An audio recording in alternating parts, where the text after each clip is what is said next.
A question that I asked myself a lot when I was beginning my journey of dating, especially as I started to see higher quality women that were more attractive, women that were, needless to say, a bit more intimidating, is why do attractive women challenge so much? Why does it feel like as you begin to date women that are higher and higher quality, there is a bit of a challenge and a resistance on her end to just being open to connecting with you? It doesn't feel like it's easy, it doesn't feel like it flows. And I even get this question from clients a lot where we'll be in a situation, a space like a bar or a nightclub, and there are attractive women they're meeting, and they're like, the women that are not so attractive are always chasing, it's always easier, but the women that are up there that I really want, those are the girls where it feels like she's less reactive, she's not investing in me as much.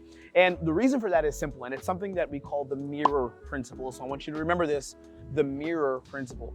The mirror principle basically is this idea that when a woman is testing you, you can use that test as a mirror to reflect back to you your energetic relationship to your masculine. So instead of thinking of a test, the classic old pickup community would call it a shit test. Instead of thinking of a test as she's trying to get me to qualify myself, or she's trying to be an asshole, or she's trying to, whatever a lot of us say as men. Instead of that, it's more like this test is actually reflecting to me, based on how I handle it, is gonna reflect to me where I'm at energetically and how I'm aligned with my masculine energy and my masculine presence. And a lot of men fail these tests. So what we're gonna do in this training is learn how to actually handle women that are more challenging, women that are more attractive, how you can handle this kind of energy without deflecting it, without falling short, and how you can actually use these challenges as leverage to be more attractive when you date high quality women, when you build relationships with these kind of women, so that you can create a life of amazing abundance and ultimate freedom. Now, before we get into the how to and like what to do, I want to explain something really important. There's a difference between women that are high quality and women that are high value. High value women are women that in the dating marketplace are more desired. This is because maybe they show off their body a little more, maybe because they physically look a little better, or they intimidate other women because they're busty. Something like that. That's women that are more high value. That's how I define this actually. And then we have women that are higher quality, which is women that would be great for you to actually date and build a relationship with. Now, both of these women are awesome, they're amazing, but they don't always have to be the same thing. I know girls that are really high quality, but aren't so high value in the dating marketplace. They don't have dudes sliding their DMs 24/7, but they're beautiful, attractive women that are good options. And then I know girls that are high value, super high value, but they've got stuff going on internally and they're not so high quality. I would never want that woman to have my child, right? So identify what these kind of women are and don't necessarily confuse them. Either way, all women will generally test at a certain point of quality, at a certain point of options that she has. So we're gonna understand how to handle those tests. A lot of times the reason why women will test you is because they want to see, is this the kind of guy that can handle me at my most feminine? That's the reason why they test. It's not a conscious decision she's making. She's not like thinking, let me be difficult so I can make this a horrible dating experience for this man.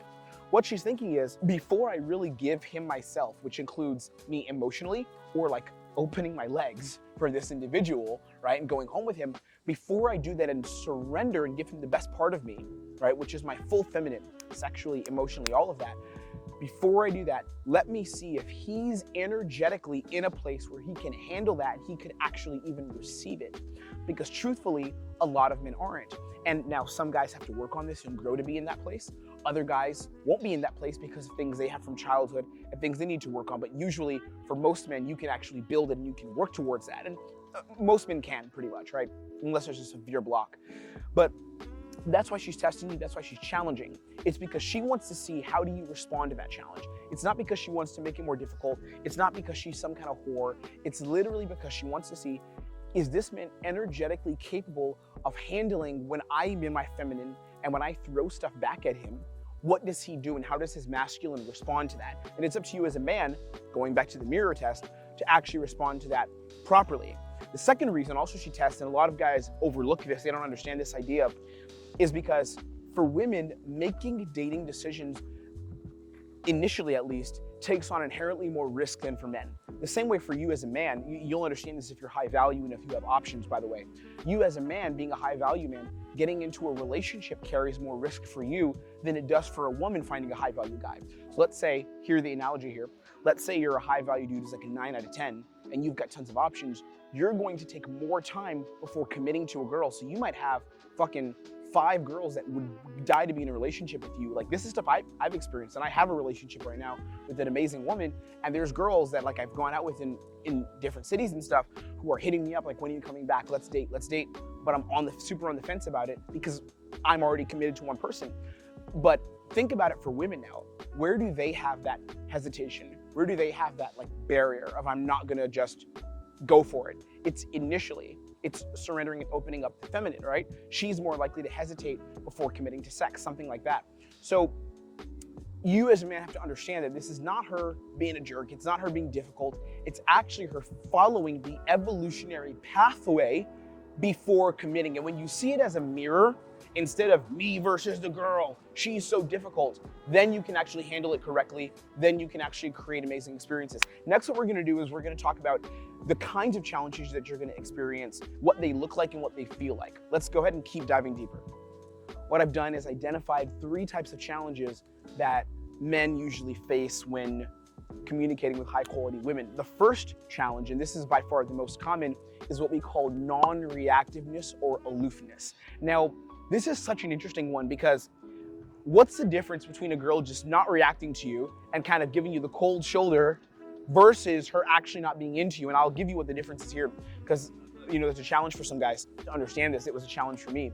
But non-reactiveness basically means that although she may be attracted to you, or maybe there is something that could happen, she's just not gonna like laugh at all your jokes. She's not gonna be overly invested. She's not gonna pretend like she really needs to talk to you or really wants to talk to you.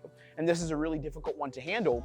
It's the most common one, in fact, when you have a girl that's very attractive that you're communicating with and you're trying to figure her out, non-reactiveness. Now, what I found is that there's kind of 2 ways you know if the girl's still attracted to you, even if she's being non-reactive. Here's how I know, and what I'll always assume.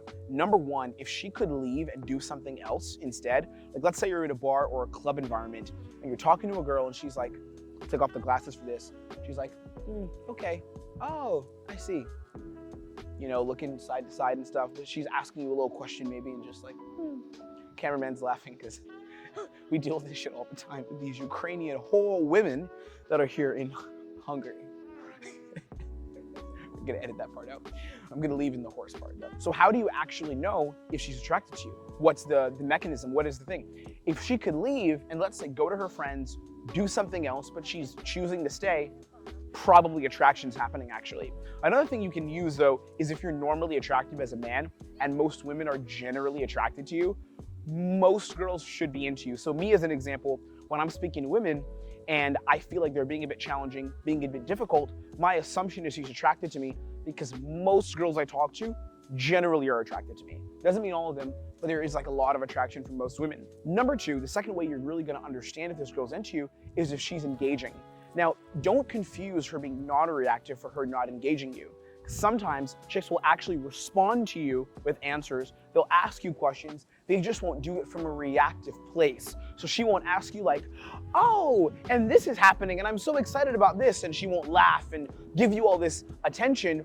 But at the same time, as the lovely wind blows this into us, at the same time, she is actually still attracted to you. She's just not gonna engage you, or she's not gonna invest in you. That's what I should say. So if she's not investing, but she is engaging, odds are she's attracted to you. The second kind of challenge that's really common is what we call negative assumptions. So negative assumptions means that she's making an assumption that doesn't actually help you win in the moment, right? An example of that would be, oh, you probably say this to all the girls, or, oh, do you go and talk to all the girls like this? Or you think I like you? That's another one. Or if you make a joke, that's obviously something that was supposed to be a joke and she doesn't laugh and just ignores it, right? That's an example of a negative assumption. A lot of guys get this as well. The third kind, and this is the last big challenge that you're usually gonna get, is what we call negative investment. Negative investment means where she tells you or states in some kind of way that what you think is gonna happen next isn't what's actually gonna happen. So an example is you're gonna try to take the girl home on a date. You guys have a great night out, grab some wine, 8 p.m. on a Friday. You're like, hey, we should go back, split another bottle, back at mine, let's watch something and chill. And she's like, just so you know, nothing's really gonna happen. I don't know what you think is gonna happen here. That's negative investment. So she's trying to frame the interaction as if this isn't gonna move forward the way you think it's gonna move forward. What we're gonna look at next is how you can actually handle challenges from women, how you can handle negative assumptions, negative investment, non-reactiveness, and actually use those challenges to be more attractive and really build something really amazing with some high quality women. Let's go ahead and look at that. When it comes to handling the different challenges that various high quality women will throw at you, and instead of making those challenges a problem, but actually using them to create more attraction, there's two big mistakes that most men make. The first big mistake is what we call deflecting. So a lot of men, when they experience a challenge from women, they'll deflect that challenge and try to make the tension go away. And that's what you don't want to do. This is the most common mistake I always see from clients that are coming on our training programs or that are in our consulting program. They always make this mistake. They're always deflecting. You're probably doing this yourself. So deflecting means that, let's say a girl challenges you with something like, do you do this with all the girls? A corny kind of basic challenge that a lot of guys experience. What you don't want to do is laugh that off and try to make it feel easier. Because if you laugh that off, what you're doing is demonstrating to her, I'm not comfortable in this position of tension, and I need to make it feel easier to handle what you're giving me.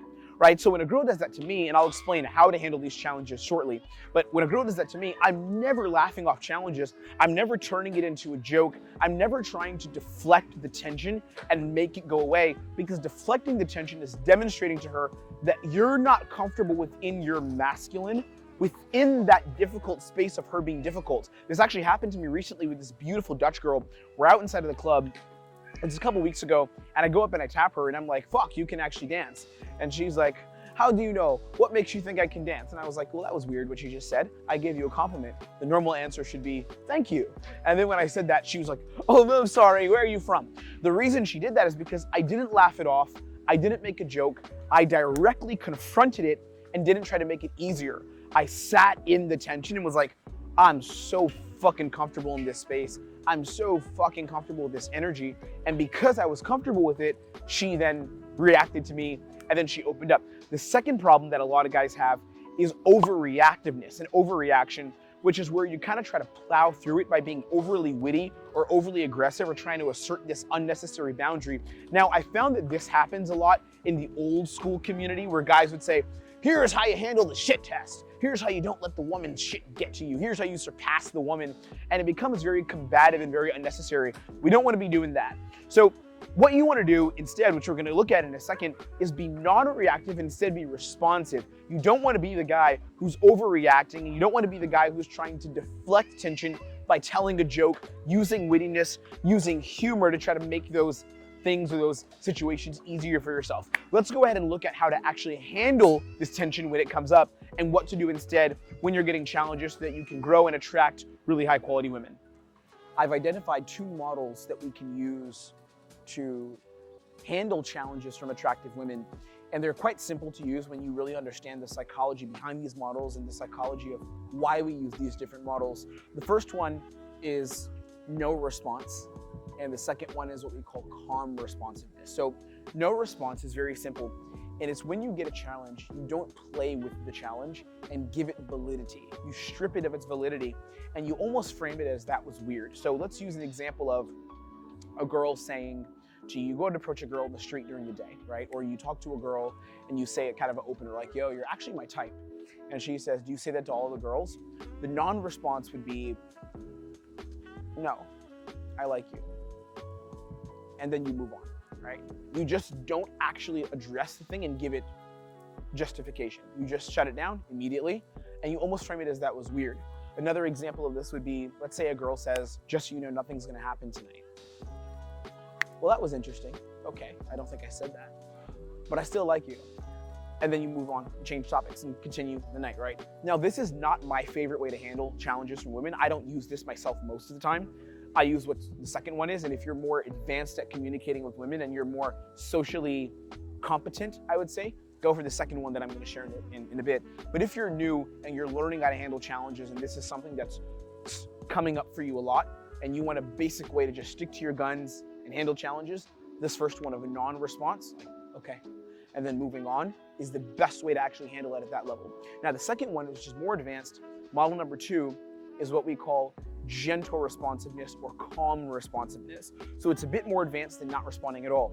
So let's say that a girl says to me, nothing's gonna happen tonight. What I wanna do is I want to put her in the position of confronting why she said that. Because then she'll have to break the ice on why she was being challenging. And that makes me more attractive, that flips the frame.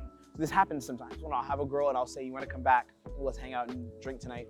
And she'll be like, yeah, but I don't know if you think anything's gonna happen. You know, I'm not looking for sex. And then I'll say, can I ask why you said that? It's very interesting you said that. It's very cute. And I'll say that, and then she'll have to justify why she said it. She'll say, oftentimes she'll back down. She'll say, oh, I don't know. And then she'll change the subject herself, being her feminine. She doesn't want to confront that tension. Or some girls will confront it. And she'll say, you know, because guys only want one thing. And I'll say, do you really think so? Do I seem like the kind of guy who wants one thing? And I will force her into a space, not anything bad, but I'll push her into a space verbally where she has to play the game of handling tension. Me and my masculine, I'm always gonna be okay handling all tension. And if you're not okay with that, you need to start working on it more by pushing your interactions to be more tense, because they're not tense enough, they're too fun. They need to be more tense. So I wanna push the tension as hard as I can. The other day, this is a really good example. The other day, I was out in a bar, club here in Budapest with a friend of mine, someone who's been quite close, actually someone who's holding the camera. And we talked to 2 lovely ladies. He spoke to them first, and one girl challenged him a bit, and he kind of shifted his energy to the second girl in the interaction. And then I kind of asked him, hey, can I pop in and chat with her and with you and see what the reaction is? And the girl, the brunette, was a bit more challenging. And she interacted with me the exact same way. She was looking a bit to the side. She was kind of like, you know, being like, oh, really? Okay, that's nice. So what I did is the moment she gave me the first challenge, I said to her, I was like, it's really cute how you're like challenging and how you look away when the guy's talking to you. It's really adorable. I love it, by the way. It's the cutest thing. You're Hungarian, right? Do you like being Hungarian? So I called her out and spoke about the challenge. And I think I might have even said, why do you do that? Not in like, why are you doing this? But like, why do you do that? I love it. Because I genuinely enjoy her being in that feminine. Again, the mirror, right? It's a mirror that's reflecting to me where I'm at. And the way I handle that test is not by saying, I can't handle this. Hey, can you stop, please? But it's by saying, this is so cute and adorable, and I'll explain why you do it. And it puts her in the position of having to fully own the challenge, which she's not gonna do most of the time. Most girls will be feminine and they'll deflect. Or if she does handle the challenge, what'll happen is it'll kind of be from the place of logic and just, she'll say, well, because guys are like this, or she'll say, I don't know, because if she's attracted to you. She'll say, I don't know, because usually men are this way. And then I'll say, do you think I'm like that? And she'll say, well, maybe. I'll say, okay, I'm not. And then I'll change the topic, right? So you can always handle a challenge in this second model. I know this is a bit complex, but you can handle it with the second model by putting the pressure on her to explain where the challenge is coming from and go from there. Hopefully this makes sense. As I always say, you guys are fucking amazing, and I live to teach this shit. I live to train you on self-development, on dating success, and being the best that you can be when it comes to attracting and building relationships with high-quality women. Stay blessed today. If you want to find out how you can work with me on attracting women and building this dream dating life, there are several links below that lead to places where you can find out more about me and what I do. Be blessed, have an amazing day, and I'll see you on our next video.